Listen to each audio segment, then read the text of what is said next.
మొన్నటి రోజున 21 మే రోజున మధ్యరాత్రి వీచిన పెనుగాలులకు లింగాల మండలంలో అనేక గ్రామాలు, ముఖ్యంగా మురారి చింతల, తాతిరెడ్డిపల్లి, కోమనూతల, అంబక్పల్లి, కునకనపల్లి తదితర గ్రామాలు, అదేవిధంగా పులివెందుల మండలంలో ఎర్రబల్లి, ఈ కొత్తపల్లి ఈ పంచాయతీలకు సంబంధించిన గ్రామాలు, అదేవిధంగా వేములకు సంబంధించి మబ్బుచింతలపల్లి, భూమయ్య గారిపల్లి తదితర గ్రామాలు.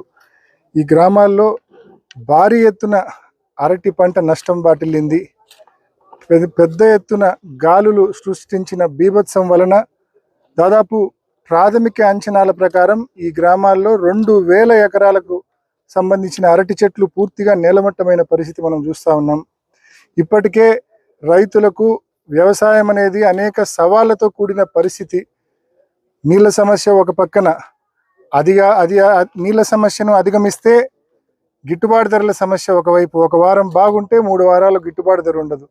ఈ గిట్టుబాటు ధర సమస్యను కూడా అధిగమించి మంచి దిగుబడి తీస్తే ఈ మాదిరి ప్రకృతి ఈ రూపంలో వచ్చి 1000 ఎకరాల్లో చెట్లను పూర్తిగా నేలమట్టం చేసి రైతుల కష్టం మొత్తాన్ని కూడా రైతుల కష్టం అంతా కూడా వృధా అయిన పరిస్థితి మనం చూస్తూ ఉన్నాం. దాదాపు ఒక్కొక్క ఎకరాకు సగటున మనం ఈ రోజున్న రేటు ప్రకారం లెక్క కడితే ఎకరాకు 5 నుంచి 6 లక్షల రూపాయలు నష్టం కనిపిస్తూ ఉంది. కనీసం ఎకరాకు 25 నుంచి 30 టన్నులు మనకు దిగుబడి వచ్చింది. 20,000 రూపాయల టన్ను ఉంది.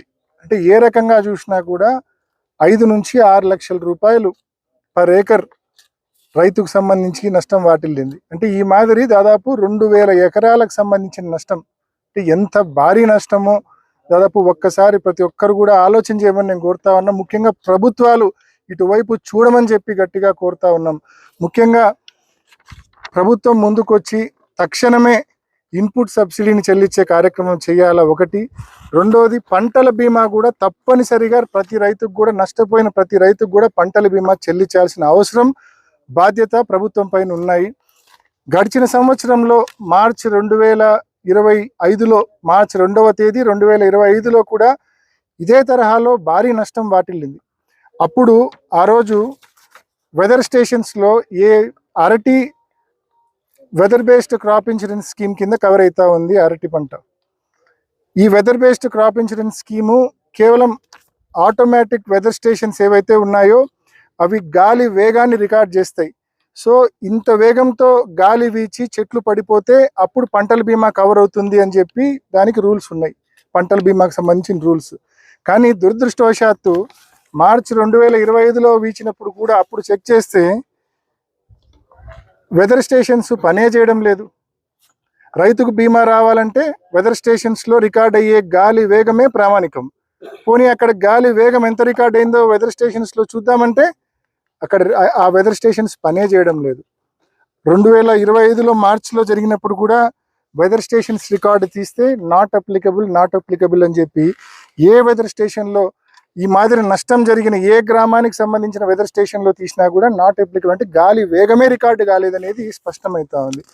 అదేవిధంగా నిన్నటి రోజున 21 మే 2026 నుంచి 22 మే 2026 అంటే ఈ నష్టం వాటిల్లిన సమయం 21 మధ్యరాత్రి మనకు ఈ మాదిరి గాలి వచ్చి చెట్లు పడిపోయిన పరిస్థితి.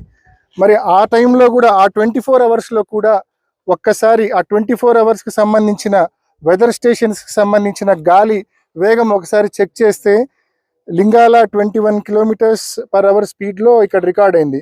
వేరేజ్ ఇప్పట్ల గ్రామానికి వచ్చే కొద్దీ నాట్ అప్లికబుల్. కింద చూస్తే మురారి చింతల గ్రామానికి సంబంధించి రికార్డే గాలి వేగము.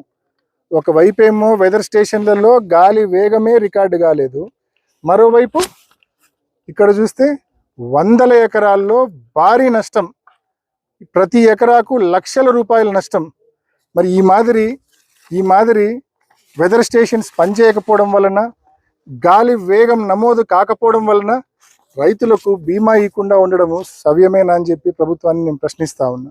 మరి గడిచిన సంవత్సరము జిల్లా కలెక్టర్ గారిని మనవి చేస్తే జిల్లా కలెక్టర్ గారు ఈ మేరకు ఇఫ్కో టోక్యో అనే ఇన్సూరెన్స్ కంపెనీకి లేఖ రాశారు. ఆయన లేఖలో కూడా స్పష్టంగా రాశారు. ఆయన లేఖలో కూడా భారీ ఎత్తున నష్టం వాటిల్లింది. ఆ నష్టానికి సంబంధించిన గాలి వేగాన్ని నమోదు చూద్దామంటే గన వెదర్ స్టేషన్స్లో గాలి వేగం నమోదు కాలేదు, వెదర్ స్టేషన్స్ పనిచేయడం లేదు, కాబట్టి రైతు తప్పిదం లేదు, కాబట్టి రైతుకు పంటల బీమా చెల్లించండి అని చెప్పి కలెక్టర్ గారు ఇఫ్కో టోక్యో అనే ఇన్సూరెన్స్ కంపెనీకి గడిచిన సంవత్సరం రాసినారు. మరి ఈ సంవత్సరం ఇప్పుడు కూడా ఇదే పరిస్థితి. ఆటోమేటిక్ వెదర్ స్టేషన్స్ పనిచేయడంలా, గాలి వేగం ఎంతో తెలుసుకునే పరిస్థితి లేదు. కాబట్టి రైతుకు హక్కుగా రావాల్సిన పంటల బీమా ఇచ్చి తీరాల్సిన బాధ్యత ప్రభుత్వం మీద, పంటల బీమా సంస్థల మీద ఉందనే విషయాన్ని గట్టిగా గుర్తు చేస్తా ఉన్నాం. తప్పనిసరిగా ప్రభుత్వం ముందుకొచ్చి క్రితం సంవత్సరం ఏదైతే ఈ మాదిరి వెదర్ స్టేషన్స్ పనిచేయకుండా, వెదర్ స్టేషన్స్లో గాలి వేగమే నమోదు కాకుండా భారీ ఎత్తున అరటి రైతులు నష్టపోయారో, అరటి చెట్లు పడిపోయాయో దానికి సంబంధించిన బీమా చెల్లించాలా. ఈ ఏడాదికి సంబంధించి ఈరోజు నిన్న జరిగిన నష్టానికి సంబంధించి కూడా మరి ఏదైతే గాలి వేగం నమోదు కాలేదో వెదర్ స్టేషన్స్లో తప్పకుండా ప్రభుత్వం ముందుకొచ్చి ఇన్పుట్ సబ్సిడీతో పాటు పంటల బీమా కూడా నష్టపోయిన ప్రతి రైతుకు చెల్లించాలని చెప్పి ప్రభుత్వాన్ని గట్టిగా డిమాండ్ చేస్తూ ఉన్నాం. అలా చెల్లించని పక్షంలో తప్పకుండా ప్రభుత్వం మెడలు వంచే వరకు కూడా రైతుల కోసం వైఎస్ఆర్ కాంగ్రెస్ పార్టీ ముందుండి పోరాడుతుందనే విషయాన్ని కూడా గట్టిగా తెలియజేస్తా ఉన్నాం. దీనికోసం న్యాయ పోరాటానికి సైతం మేము వెనకాడము. రైతుకు తప్పిదం కాదు ఇది. ఇది వెదర్ స్టేషన్స్ పని చేస్తున్నాయా, పని చేయట్లేదా చూసుకోవాల్సిన బాధ్యత ప్రభుత్వానిది, అదేవిధంగా స్టాటిస్టిక్స్ సంబంధించిన అధికారులది, అదేవిధంగా పంటల బీమా సంస్థలది. రైతు బాధ్యత కాదు. సో మీరు దాని ఆధారంగా పంటల బీమా ఇచ్చేటప్పుడు అవి పనిచేయకపోతే అది రైతు తప్పు కాదు అది. సో తప్పకుండా అందులో గాలి వేగం నమోదు కాలేదు కాబట్టి, చెట్లు పడిపోయిన నష్టం వాటిల్లింది కాబట్టి తప్పకుండా మీ తప్పిదాన్ని మీరు దయచేసి కవరప్ చేసుకోవద్దండి.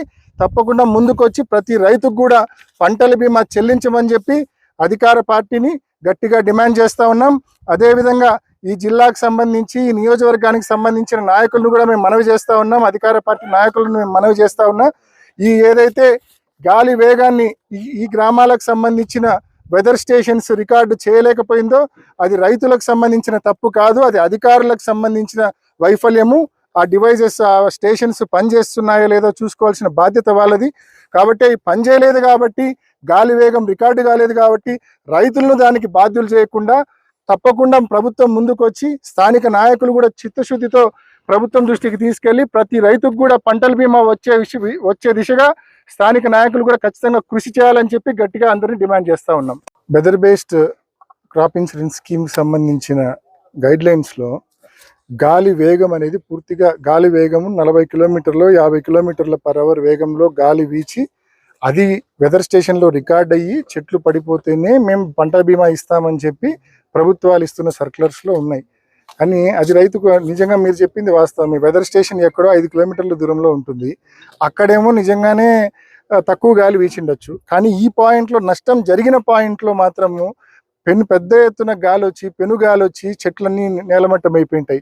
ఇక్కడ వచ్చిన గాలి స్పీడ్ వేరే ఉంటుంది, 5 కిలోమీటర్ల వెదర్ స్టేషన్ దగ్గర ఉన్న గాలి వేరే విధంగా ఉంటుంది.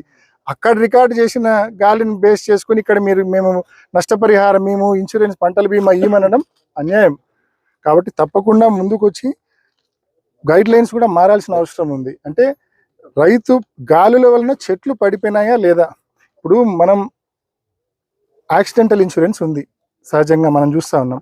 బైక్లోనో, లారీలోనో, కార్లోనో, లేకుంటే నడుచుకుంటూనో పోయేటప్పుడు మనకు యాక్సిడెంట్ అయితే యాక్సిడెంట్కి సంబంధించిన బీమా వస్తుందా లేదా.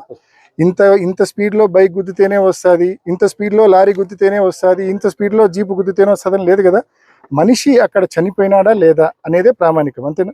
మనిషి గాయాలైనాయా లేదా అనేదే ప్రామాణికం. దాన్ని బేస్ చేసుకొని బీమా సంస్థలు ఆ గాయపడ్డ వ్యక్తికో లేకుంటే చనిపోయిన కుటుంబానికో బీమా చెల్లించే పరిస్థితి ఉంది.